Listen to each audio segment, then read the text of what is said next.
Merci de démontrer de l'intérêt pour l'œuvre de notre ministère. Le BCRS est une assemblée au fondement anabaptiste qui se veut être un ministère qui désire remplir ce qui est connu comme étant la grande commission ordonnée par notre Seigneur Jésus-Christ à ses disciples, tel qu'annoncé dans Matthieu chapitre 28 verset 19 où Jésus dit « Allez, faites de toutes les nations des disciples, les baptisant au nom du Père, du Fils et du Saint-Esprit. » Ensuite, Jésus leur explique ce qu'il entend par faire des disciples et que la méthodologie afin d'y arriver est via les enseignements bibliques, disant ici au verset 20 « Et enseignez-leur à observer tout ce que je vous ai prescrit, et voici, je suis avec vous tous les jours jusqu'à la fin du monde. » Nous souhaitons donc, dans cette optique, non seulement amener des âmes à se convertir à Christ, mais à faire de ceux qui se disent croyants des disciples qui maturent dans la foi.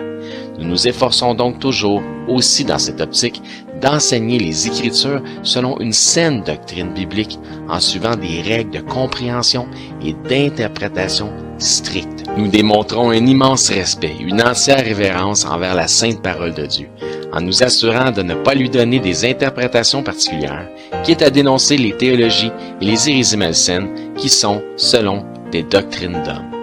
Si vous cherchez une assemblée qui peut vous amener à croître et à maturer dans la connaissance de la parole selon la simplicité de Christ, si vous acceptez et comprenez que parfois, afin de croître dans la foi, tout comme le Seigneur l'a permis pour son serviteur Job, il faut laisser à Dieu l'opportunité de renouveler notre entendement en nous confrontant à de nouvelles perspectives.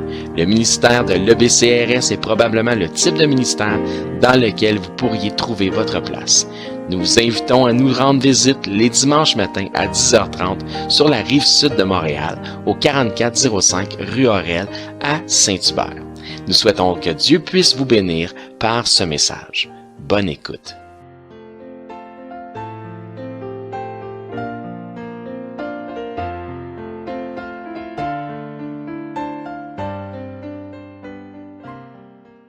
Donc, encore une fois, bonjour et bienvenue à l'Église baptiste centrale de la Rive-Sud, donc ou l'acronyme EBCRS.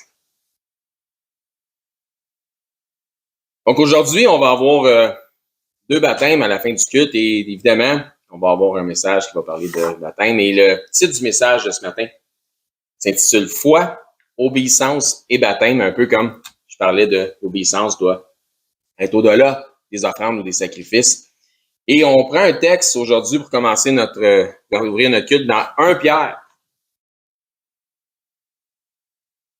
au chapitre 3.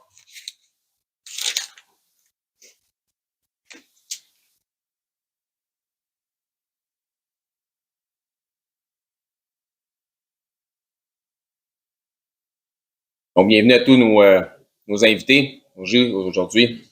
À partir du verset 18, nous allons lire quelques versets. Verset 18 de 1 Pierre 3, ça dit « Christ aussi a souffert une fois pour les péchés, lui juste pour des injustes, afin de nous amener à Dieu, ayant été mis à mort quant à la chair, mais ayant été rendu vivant quant à l'esprit. Esprit dans lequel aussi il est allé prêcher aux esprits en prison, qui autrefois avaient été incrédules lorsque la patience de notre Dieu se prolongeait au jour de Noé, pendant la construction de l'arche, dans laquelle un petit nombre de personnes, c'est-à-dire 8, furent sauvées à travers les eaux. » Verset 21, ça nous dit « Cette eau était une figure du baptême, qui n'est pas la purification des souillures du corps, mais l'engagement d'une bonne conscience envers Dieu, et qui maintenant vous sauve, vous aussi, par la résurrection de Jésus-Christ. » Je demandais à notre retour, celui qui revient du Sud, Enold, d'avoir un mot de prière pour nous, pour ouvrir le culte, s'il vous plaît, frère.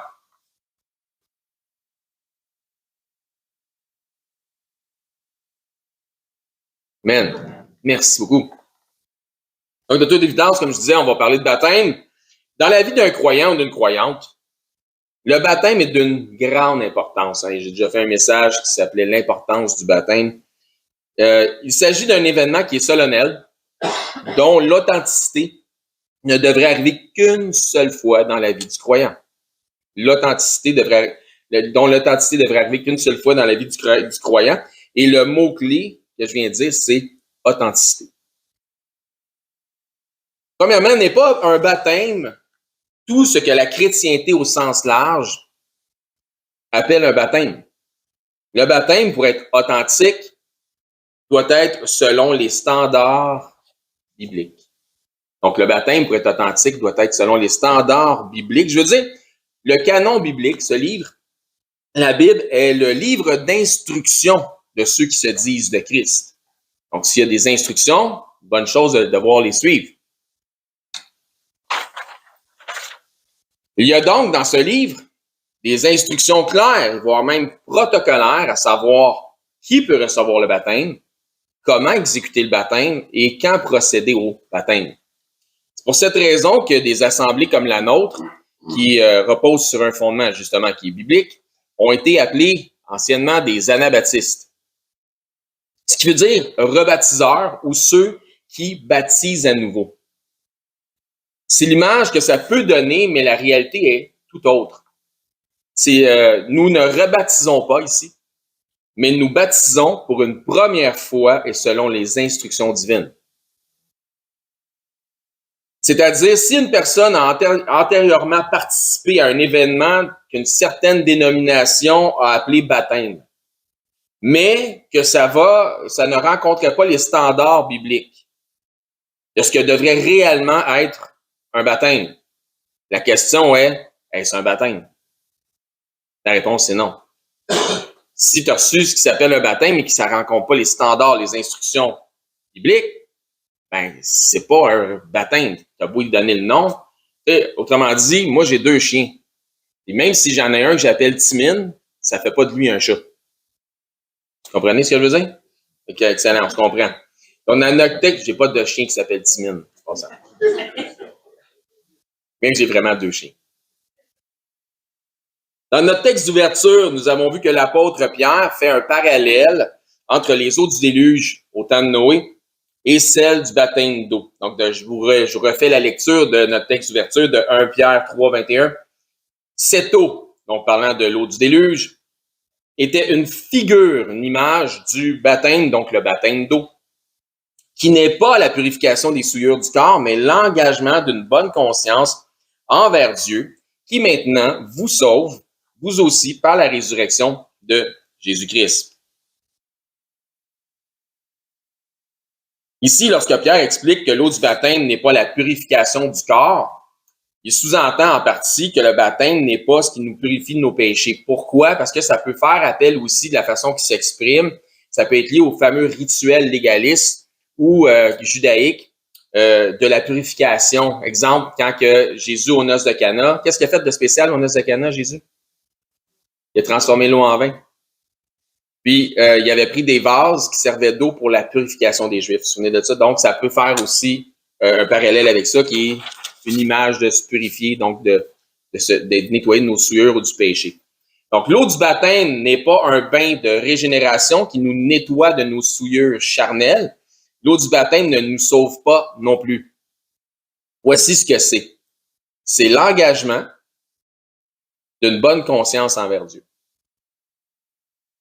C'est une manifestation publique, comme ce qu'on va voir aujourd'hui, d'obéissance envers notre Maître, Seigneur et Sauveur, Jésus-Christ. Vous pouvez tourner pour ceux qui veulent suivre dans Marc 16.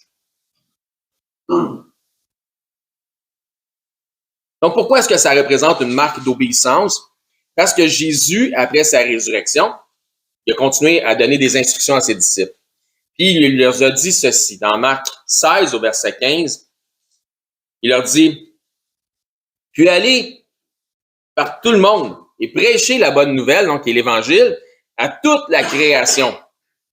Celui qui croira et sera baptisé sera sauvé. Celui qui ne croira pas sera condamné. » Donc, on voit ici un ordre clair qui est établi, qui est donné par Jésus. Ça s'établit comme suit. Premièrement, première étape, la personne doit premièrement manifester sa foi, elle doit croire, donc celui qui croira. Et deuxième étape, par l'obéissance, selon les instructions qui sont données par Jésus-Christ lui-même ici, après avoir cru, elle doit être baptisée. Donc, celui qui croira et sera baptisé. Si quelqu'un disait, ben, j'ai été baptisé, mais c'est vraiment après, tu sais, que j'ai commencé à comprendre, puis là, j'ai vraiment plus tard, j'ai cru, puis là que Jésus, c'était vraiment le Seigneur et le Sauveur, j'ai compris le message de l'Évangile, est-ce que son baptême serait biblique? On aurait mis les charrues avant les bœufs. Donc, non, ça serait l'équivalent d'une saucette dans l'eau, grosso modo. Donc, le baptême ne procède pas la profession de foi. Et c'est ce qu'on appelle théologiquement le credo baptême. Pas besoin d'être très scientifique, là, mais. Donc, tu crois avant de te faire baptiser. Il faut que tu aies la foi avant le baptême. C'est aussi la raison, encore une fois, selon les instructions de Jésus lui-même, qu'il donne ici, que nous ne considérons pas les baptêmes d'un bébé, ce qu'il appelle le pédobaptême, comme étant un véritable baptême. Un enfant sous l'âge de raison ne peut pas manifester sa foi. Donc, ça va à l'encontre de ce que Jésus demande. Ça fait du sens? Dans ce cadre, aucune théologie ou aucune doctrine d'homme ne peut usurper les instructions du Seigneur lui-même. Ne peut pas outrepasser les instructions du Seigneur. Même s'ils sont beaucoup à le dire. Jésus, c'est la majorité. Ce livre doit être notre autorité finale au-delà de ce que les hommes disent et au-delà des doctrines qu'ils inventent. Encore une fois, voici ce que dit Jésus dans Marc 16:16, celui qui croira et sera baptisé sera sauvé. Et celui qui ne croira pas sera condamné. Jésus donne donc ici deux options, deux choix, en quelque sorte, une forme de libre arbitre à tous. Un, croire à l'Évangile pour le salut de notre âme. C'est un choix, parce qu'il dit celui qui croira sera baptisé sera sauvé. Ou refuser de croire et demeurer dans le péché de l'incrédulité et ainsi demeurer dans une condamnation. Dur à entendre, la condamnation, mais c'est tellement simple de s'en sortir. Écoutez bien ça. On a des bonnes nouvelles pour vous autres aujourd'hui. Ceux qui croient reçoivent par la foi le salut de leur âme et ont la vie éternelle. Ceux qui ne croient pas sont déjà condamnés, c'est un choix, et ils demeurent ainsi. Oui, mais c'est écrit, celui qui croira et sera baptisé sera sauvé, donc le baptême sauve. Le baptême d'eau ne sauve pas. C'est l'engagement d'une bonne conscience. Il est simplement l'acte d'obéissance, d'identification publique à Jésus-Christ, et vous allez comprendre pourquoi et comment. Il est l'acte qui suit la foi. Manifeste que tu as eu la foi. Autrement dit, tous ceux qui ont eu la foi devraient nécessairement passer par les eaux du baptême. Soit dit en passant, un baptême biblique. Encore une fois, le baptême en soi ne nous lave pas de nos souillures charnelles, de nos péchés, mais c'est un engagement.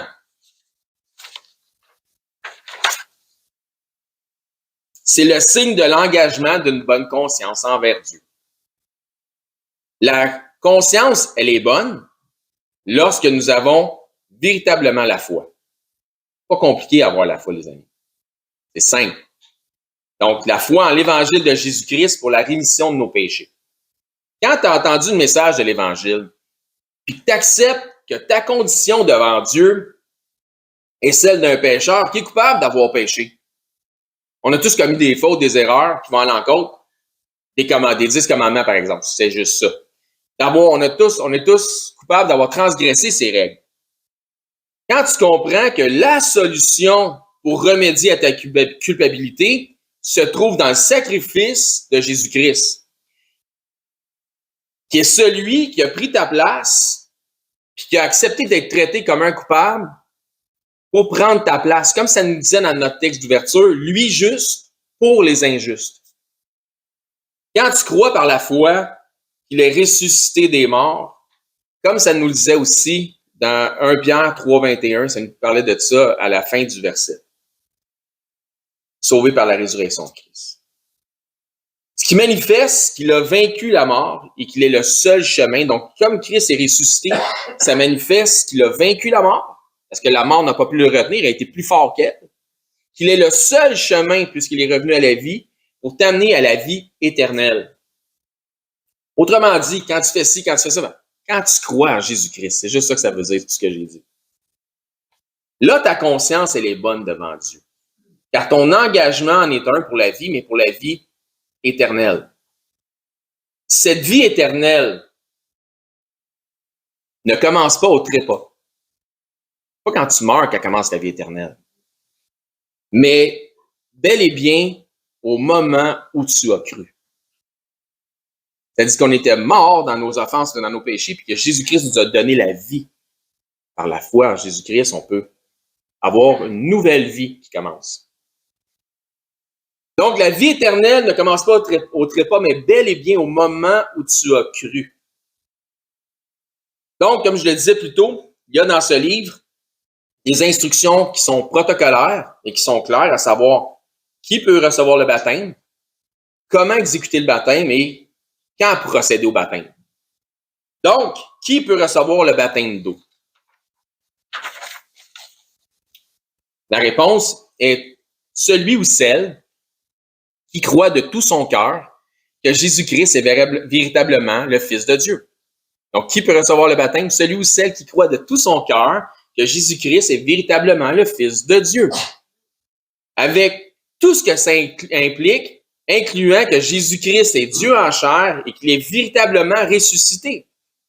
Dans Actes chapitre 8, si vous voulez tourner là pour ceux qui veulent suivre, ce n'est rien de compliqué, c'est ce que je disais tantôt, c'est accessible à tous et c'est gratuit.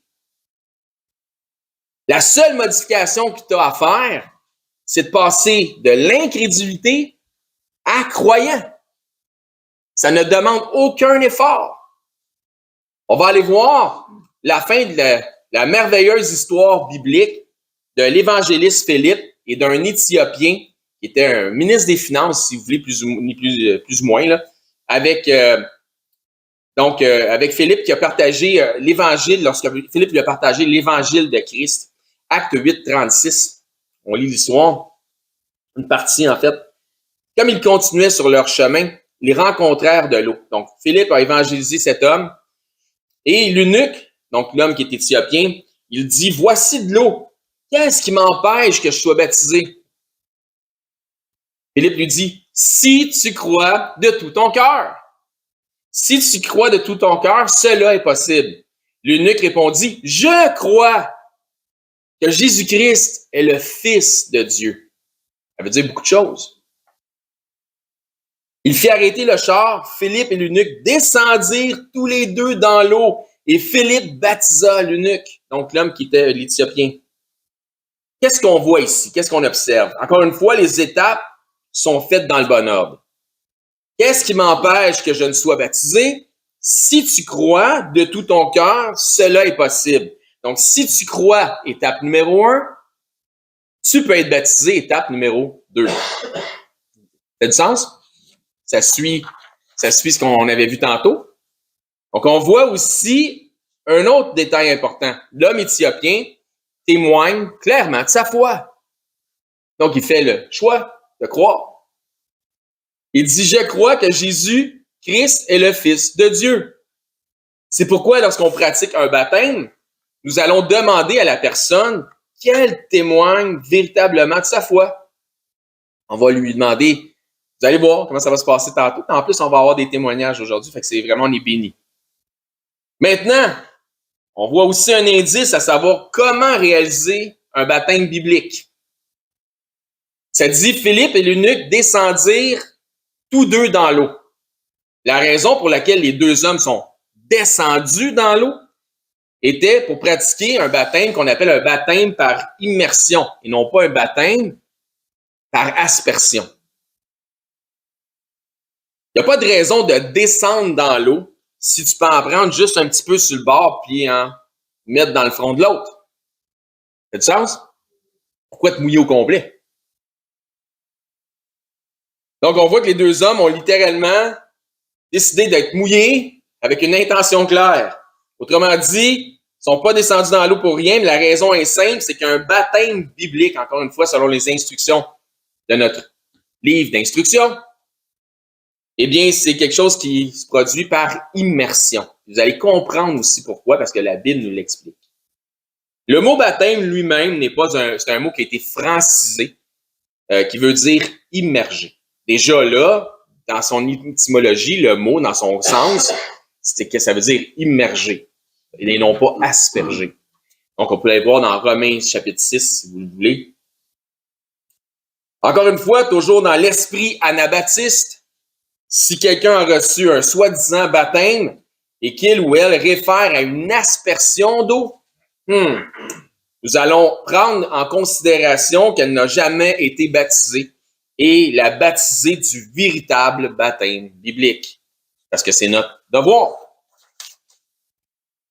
Romains 6, verset 3. Ignorez-vous que nous tous qui avons été baptisés, donc tous devraient être baptisés si on a cru, ignorez-vous que nous tous qui avons été baptisés en Jésus-Christ, c'est en sa mort que nous avons été baptisés. Pourquoi? Alors, nous avons donc été ensevelis avec lui par le baptême en sa mort, afin que, comme Christ est ressuscité des morts par la gloire du Père, de même, nous aussi, nous marchions en nouveauté de vie. Ce que je disais tantôt, quand tu viens à Jésus-Christ, une nouvelle vie commence. En fait, ta vie commence. Ainsi donc, lorsqu'on baptise, ça doit être à la ressemblance, donc une image, de ce que a subi et vécu Jésus-Christ. Baptisé en étant enseveli, parce que ça nous disait tantôt, nous avons donc été ensevelis, donc baptisé étant enseveli dans l'eau, à la ressemblance de sa mort, parce que ça nous disait avec lui par le baptême de sa mort, et de son ensevelissement, donc enseveli dans l'eau à la ressemblance de sa mort, de son ensevelissement, et sorti de l'eau, vivant à la ressemblance de sa résurrection, puisque ça nous disait comme Christ est aussi ressuscité des morts. Donc, la façon qu'on procède, on a un baptistère, donc de l'eau, ça peut être une piscine, ça peut être un lac, ça peut être une rivière, peu importe. Mais ça prend suffisamment d'eau pour pouvoir que quelqu'un descende dedans. Et on prend la personne et on la couche dans l'eau, donc à la ressemblance de la mort et l'ensevelissement, et on la tient là, comme j'ai déjà dit, 3 jours et 3 nuits, Jésus, nous autres. Non, mais on n'a pas tant de temps que ça, avec 3 minutes. Et on relève immédiatement la personne, donc sortie de l'eau à la ressemblance de sa résurrection. Donc, c'est ce qu'on va voir tantôt. C'est comme ça que procède un baptême biblique. Je résume donc. Si quelqu'un demande à être baptisé parce qu'il veut avoir la vie éternelle, j'ai déjà entendu ça, quelqu'un se demandait pourquoi tu veux être baptisé, mais parce que je veux être sauvé. La réponse est non. Le baptême ne sauve pas. Ça veut dire que cette personne n'a pas compris le salut par la grâce de Dieu sans les œuvres. Parce qu'elle pense qu'en accomplissant l'œuvre, c'est ça qui donne le salut. Mais bien sûr, on va prendre le temps de vous expliquer. Et on comprend que la personne, il ne manque pas grand-chose à rendu là, mais on va prendre le temps de s'assurer que cette personne comprenne bien le message de l'Évangile avant de la baptiser. Si quelqu'un a reçu un baptême non biblique, on va s'assurer que si elle manifeste la foi, cette personne-là, de lui procurer un baptême qui est biblique. Si quelqu'un a reçu un baptême qui, en apparence, semble biblique, parce que c'est un baptême par immersion, par exemple, mais qu'elle réalise éventuellement le véritable message de l'Évangile, parce qu'elle n'avait jamais vraiment compris, ça avait juste suivi un mouvement, nous allons la baptiser et non pas la rebaptiser, puisque son baptême ne comportait pas la foi. C'est pour ça qu'ils nous appellent des anabaptistes. Donc, anabaptiste, veut dire qui rebaptise ou qui baptise à nouveau. Mais la réalité, c'est qu'on baptise une fois pour le vrai. Tout le reste, c'est des saucettes dans l'eau. Matthieu, chapitre 28, pardon. Donc, question encore une fois. Qui peut être baptisé? La réponse, c'est ceux qui ont la foi en Jésus-Christ. Une autre question, comment baptiser? La réponse, c'est par immersion. Mais non seulement par immersion, mais aussi avec autorité. Une autorité très sévère. Donc, vous allez voir, c'est 5. Matthieu 28, 18, il n'y a rien de sévère là-dedans. Matthieu 28, 18, et Jésus s'étant approché, leur parlant ainsi, tout pouvoir m'a été donné dans le ciel et sur la terre. Donc, Jésus est tout puissant.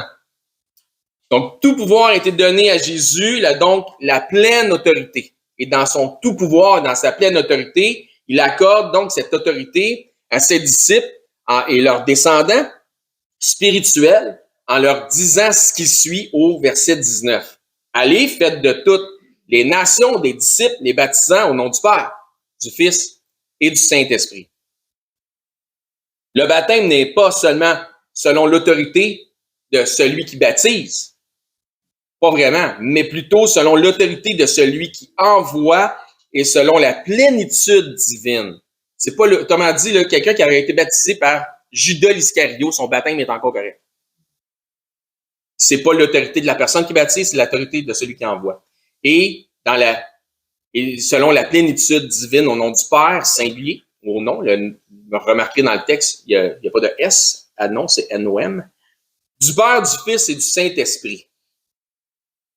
La Sainte Trinité, qui représente le seul et unique vrai Dieu, 3 fois saint. Saint, saint, saint et l'Éternel des armées que la Bible nous dit.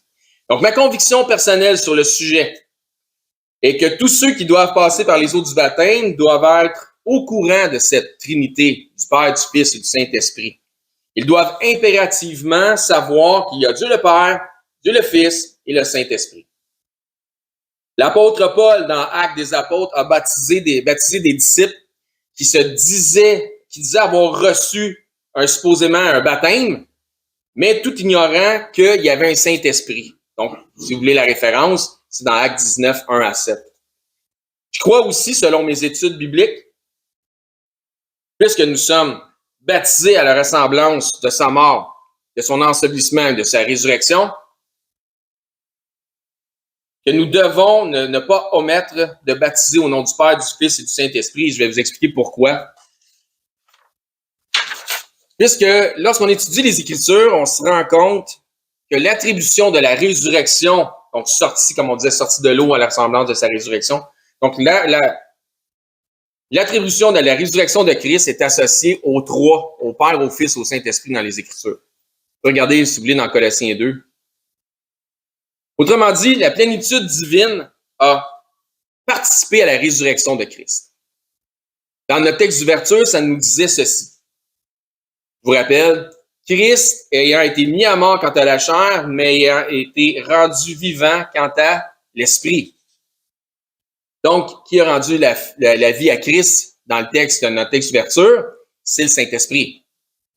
Dans Colossiens 2,12, ça dit, ayant été enseveli avec lui par le baptême, donc enseveli, vous aussi, vous êtes ressuscités avec lui et en lui et avec lui, par la foi en la puissance de Dieu qui l'a ressuscité des morts. Donc Dieu, dans le contexte ici, l'a ressuscité des morts. Même chose, on a vu quelque chose de similaire tantôt dans Romains 6,4 qu'on a déjà vu dans le message. Donc, qui a participé à la résurrection de Christ dans le Colossiens 2,12? Dieu qui l'a ressuscité des morts, donc Dieu le Père. On vient de voir l'Esprit, on vient de voir Dieu le Père.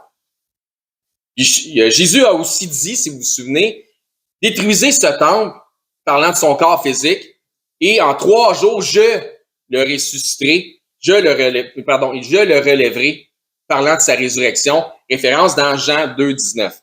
Il a aussi dit qu'il avait le pouvoir de reprendre, de donner sa vie, le pouvoir de la reprendre dans Jean 10,18. Ainsi donc, ça a pris la plénitude de Dieu, le Père, le Fils, le Saint-Esprit, pour que Christ ressuscite. C'est pourquoi je crois qu'il nous indique de baptiser au nom du Père, du Fils et du Saint-Esprit, puisque le baptême est en partie à la ressemblance de sa résurrection. C'est pas une question d'être super dogmatique. Je partage mon opinion biblique sur le sujet, mais c'est plutôt une question d'obéissance aux exigences divines.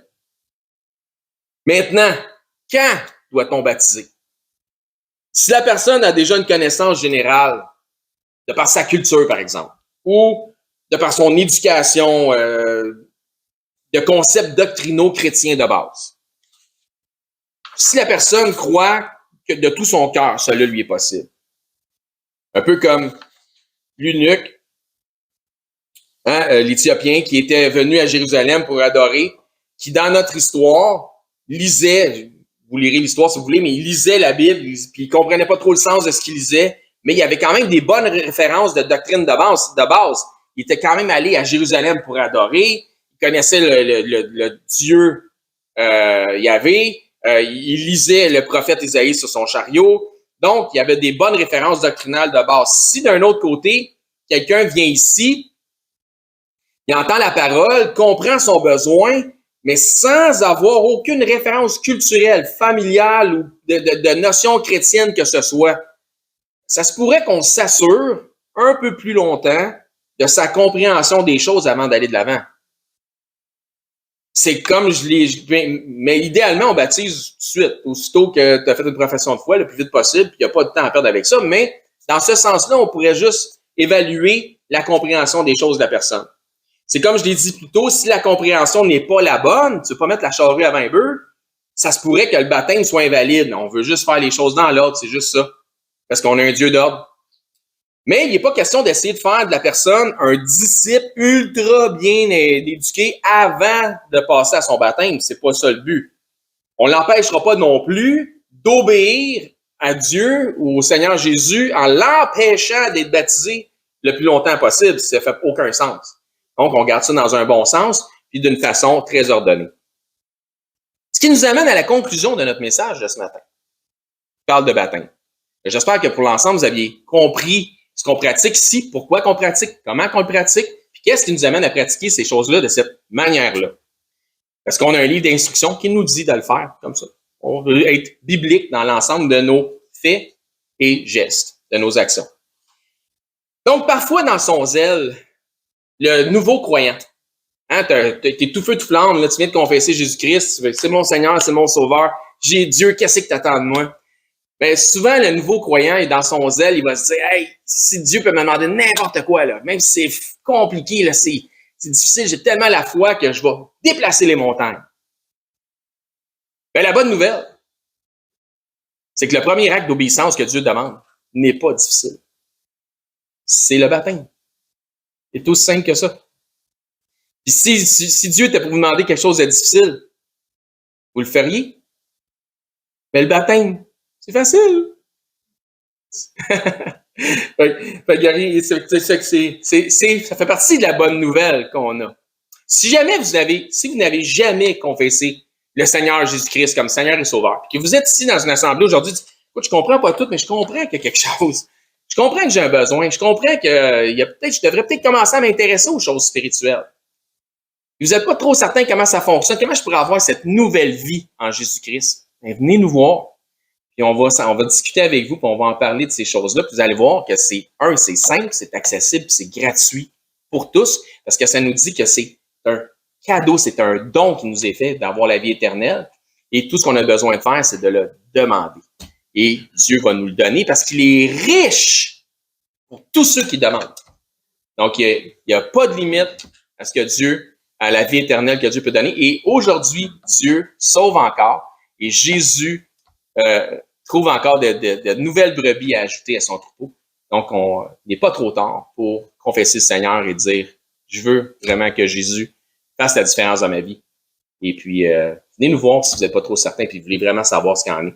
On va pouvoir discuter avec vous. Puis si jamais vous avez entendu des choses, vous n'êtes pas trop certain de notre sens de ce qu'on croit, de ce qu'on enseigne ici, puis vous aimeriez en savoir davantage, vous aimeriez avoir une rencontre avec quelqu'un du groupe, ben, laissez-nous savoir aussi, ça va nous faire plaisir de prendre du temps avec vous, mettre ça à l'agenda, puis d'aller discuter avec vous des choses qu'on enseigne ici à l'EBCRS. Merci à tous d'avoir été attentifs. Et je vais demander à Bessie d'avoir un oui, c'est toi qui as choisi, pour avoir un mot de prière. Il faut fermer ça, s'il te plaît, Bessie, très gentil, merci. Bonjour, ici Éric, ancien et enseignant du ministère de l'EBCRS. J'aimerais d'abord vous remercier de vous intéresser à l'œuvre de notre ministère ainsi qu'à la chaîne sur laquelle on distribue notre matériel. Si, suite à une de nos prédications, vous réalisez que vous n'avez jamais fait du Seigneur Jésus le Seigneur de votre vie, le Sauveur de votre âme, mais que vous réalisez aussi que vous avez vraiment besoin de vous tourner vers lui afin de sécuriser votre éternité, je crois que ce segment de vidéo s'adresse à vous, puisque la Bible nous déclare cette vérité. Dans 1 Timothée au chapitre 2, à partir du verset 3, ça nous dit que Dieu est notre Sauveur et que dans cette optique Dieu souhaite que tous les hommes soient sauvés et que tous les hommes parviennent à la connaissance de la vérité. Et ça nous dit aussi, car il n'y a qu'un seul Dieu et un seul médiateur entre Dieu et les hommes, et c'est Jésus-Christ qui s'est lui-même fait homme. Et ça nous dit que Jésus-Christ s'est fait homme afin de lui-même se donner en rançon pour le rachat de tous. Jésus a dit en conversant avec ses disciples qu'il est le chemin, la vérité et la vie, et que nul ne vient au Père, c'est-à-dire à Dieu, qu'à travers la foi en Jésus lui-même. C'est la seule façon. C'est ce que Jésus exprime aussi en partageant l'Évangile avec un homme d'un certain âge qui se disait lui-même très religieux. Dans l'Évangile selon saint Jean, au chapitre 3 et verset 16, Jésus dit à cet homme, « Car Dieu a tant aimé le monde, qu'il a donné son Fils unique, afin que quiconque croit en lui, donc met sa foi en lui, ne périsse point, mais qu'il ait la vie éternelle. » Donc la volonté de Dieu, notre Créateur, elle est claire. C'est que tous parviennent à la repentance en faisant le choix volontaire de croire par la foi le récit de l'Évangile de son Fils Jésus-Christ. Les informations qui nous sont transmises dans la Bible nous font comprendre que par nature, malheureusement, nous avons tous enfreint les règles de sainteté déjà établies par Dieu. Nous avons tous enfreint au minimum une des 10 lois, des 10 règles, des 10 commandements, mentir, prendre le nom de Dieu en vain, manquer d'honneur à nos parents, blasphémer, peu importe. Donc Dieu, dans sa perfection, qu'il ne peut renier, est 100% juste. Et puisqu'il est 100% juste, il doit nous juger selon la justice. Et comme nous sommes tous coupables de péché et de transgression, nous méritons tous notre sentence. Mais bonne nouvelle, parce que Dieu, dans sa perfection, est aussi 100% miséricordieux et souhaite faire miséricorde à tous. Donc, Dieu nous tend la main afin de nous sauver du châtiment qui lui est réservé aux transgresseurs de sa loi. Jésus nous explique qu'un endroit terrible a été préparé pour Satan, le chef des anges déchus, des démons, un endroit de flamme, de regret, de tourment, de souffrance, etc. Et la réalité de l'enfer que Jésus nous explique, les raisons pourquoi c'est si effroyable, et que tous les attributs de Dieu, ils sont absents, puisque c'est tellement éloigné de Dieu. Tandis que Jésus dit à ses disciples qu'il est allé au ciel, dans la demeure du Père, pour nous y préparer une place. Dans cette place, le paradis céleste, étant auprès de Dieu, au contraire de l'enfer, étant dans sa proximité, nous y retrouverons l'ensemble des attributs que procure sa présence. La joie, l'allégresse, l'amour, le bonheur, mais dans une proportion qui est inexprimable et incompréhensible pour les simples charnels que nous sommes présentement, dans une façon que les mots ne peuvent pas exprimer. La Bible déclare que le salaire du péché, c'est la mort, et non seulement la mort physique, mais aussi la mort spirituelle. Et que la mort spirituelle est une incapacité à avoir accès à Dieu. C'est une séparation d'avec Dieu. La Bible déclare dans Romains, chapitre 6, 23, que le salaire du péché, c'est la mort, mais que le don gratuit de Dieu, c'est la vie éternelle en Jésus-Christ, notre Seigneur. La vie éternelle est donc un cadeau que Dieu vous fait, qui est accessible pour tous, dans la mesure où chacun accepte de recevoir ce cadeau. Donc, tel un cadeau qui nous est offert, la réalité représente que nous n'avons pas d'effort ou d'œuvre à faire utile pour recevoir ce cadeau. Sinon, ça ne serait pas un cadeau, mais ce serait un dû. Ainsi donc, il n'y a aucune œuvre que nous pourrions faire pour nous racheter nous-mêmes de nos fautes, de nos transgressions ou de nos péchés que nous avons commis contre Dieu. L'œuvre utile pour notre rachat a été accomplie par Dieu en la personne de son Fils Jésus-Christ lorsqu'il a pris notre place sur la croix. Ce qui a été entièrement confirmé aussi pour notre justification à la résurrection des morts après 3 jours et 3 nuits au tombeau. Ainsi donc, la Bible dit que pour être sauvé de la mort et de l'enfer, c'est-à-dire afin d'avoir la vie éternelle et notre place au ciel, il faut simplement mettre notre foi en Jésus-Christ, le Seigneur. La Bible dit « Crois au Seigneur Jésus et tu seras sauvé ». Mais croire au Seigneur Jésus, c'est important qu'on en parle. Croire au Seigneur Jésus a une signification. C'est simple, mais, comme je dis, important. Cela signifie de croire par la foi dans le récit de l'Évangile de son Fils. Puisque la Bible dit que l'Évangile est la puissance de Dieu pour le salut de quiconque croit. Que dit donc cet Évangile, cette bonne nouvelle, puisque Évangile veut dire bonne nouvelle? Ben, Romains, au chapitre 10, nous en parle justement. À partir du verset 8, ça nous dit que cette bonne nouvelle, cette parole, est près de toi, elle est dans ta bouche et dans ton cœur. Or, c'est la parole de foi que nous prêchons. Si tu confesses de ta bouche que Jésus est le Seigneur et que si tu crois dans ton cœur que Dieu l'a ressuscité des morts, tu seras sauvé. Ça nous explique ensuite, car c'est en croyant du cœur qu'on parvient à la justice et c'est en confessant de la bouche qu'on parvient au salut, selon ce que dit les Écritures. Quiconque croit en lui ne sera point confus. Il n'y a aucune différence pour quelque nation que ce soit juif ou grec, puisque tous ont un même Seigneur qui est riche pour tous ceux qui l'invoquent. Car quiconque invoquera le nom du Seigneur sera sauvé. Il ne s'agit donc pas de réciter une prière selon une formule toute faite qui fait la différence, mais bel et bien de mettre sa foi dans le Seigneur Jésus-Christ. Si vous croyez que Jésus-Christ, Dieu le Fils, le ressuscité, est Seigneur et que vous acceptez d'en faire le Seigneur de votre vie, ainsi il devient instantanément aussi le sauveur de votre âme. Si tel est votre cas, gloire à Dieu, vous faites maintenant partie de son troupeau. En tant que nouveau disciple, ce qui est important maintenant, c'est de vous trouver premièrement un enseignant qui enseigne la vérité de la parole de Dieu. Et joignez l'assemblée où cet enseignant œuvre afin d'avoir part à l'amour des frères et de la famille en Christ. Si pour nous vous êtes local, c'est-à-dire par exemple 2 heures de transport et moins, eh bien venez nous voir, ça va me faire un plaisir de vous recevoir et nous pourrons parfaire votre éducation spirituelle selon une saine doctrine des Écritures. Donc c'est là-dessus que je vous dis, soyez bénis et je l'espère, à bientôt.